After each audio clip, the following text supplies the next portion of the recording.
Welcome to Triadic Chord Connections. This lecture is going to be short time-wise, but what I'm teaching, many of you should be able to make use of right away. The key to this lecture is the law of the nearest way. Okay, let's see what that means. Here are 5 chords in the key of G. I've created a MIDI file of it for you. I'm treating the F triad as a flat 7 chord, though some might argue that I've written this in G Mixolydian. Let's hear it.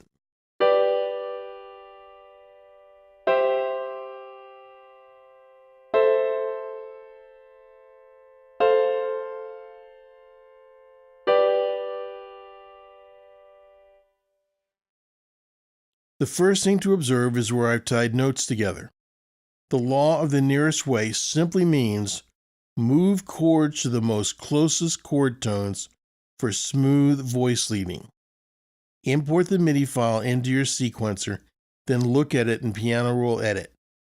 What you'll see there, as here, is economy of movement. Nothing leaps around. If this was a piano part, it would be very easy to play. Look at the F to G chords. These are adjacent. No chord tones are common. Here I move the F chord down to the G, but depending upon what I wanted to say, I could have moved it up to the G. The red arrows point you to the common tones, so you could tie these as I have here, or restrike them. If you tied them, you'd hear a very interesting voice motion.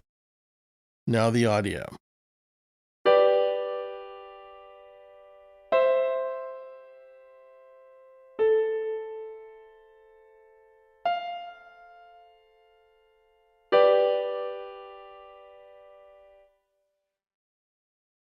Here are the same chords in open harmony in the lower register. The first and last chords are in root position with G in the bass to establish the G tonality. The first chord is a root 5th third. Following the law of the nearest way, the next chord is C over G, voiced, 5th root third. The A minor is root 5th third. F over A is 3rd root 5th back to a root 5th third. So in 5 bars, I used all 3 types of open position triads. You could set this voicing up with trombones, from top to bottom, violas, cellos, and basses, or violas over divided cellos. Now, the reason I label this the money shot is because Jerry Goldsmith uses voicing with strings, brass, and mixed strings and brass all the time. It was used either as a sustained in the lower register or as a rhythmic pattern in the lower register. Above it in the next register could be brass and winds on a soli line, and above that, in the very high register, would be violins 1 and 2 in unison playing a sustained or rhythmic figure. Let's listen.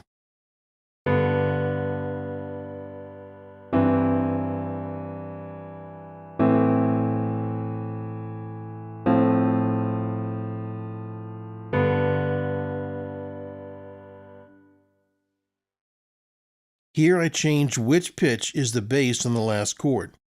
Listen and see how the statement changes.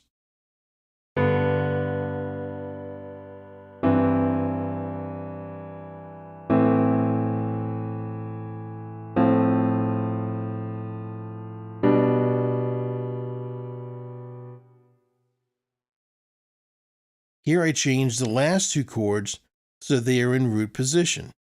Again, something else is said by this kind of root motion. Take a listen.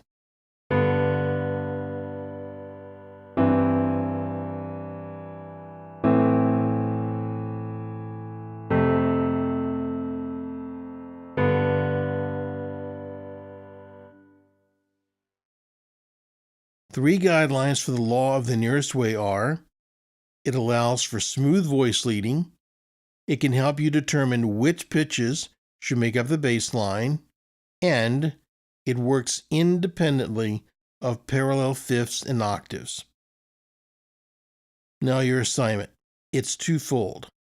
First, using triads only and the principle of the law of the nearest way, create a simple left-hand piano part and play the melody in the right hand. And then if you want, reverse it. Put the chords on the right hand and the melody in the left.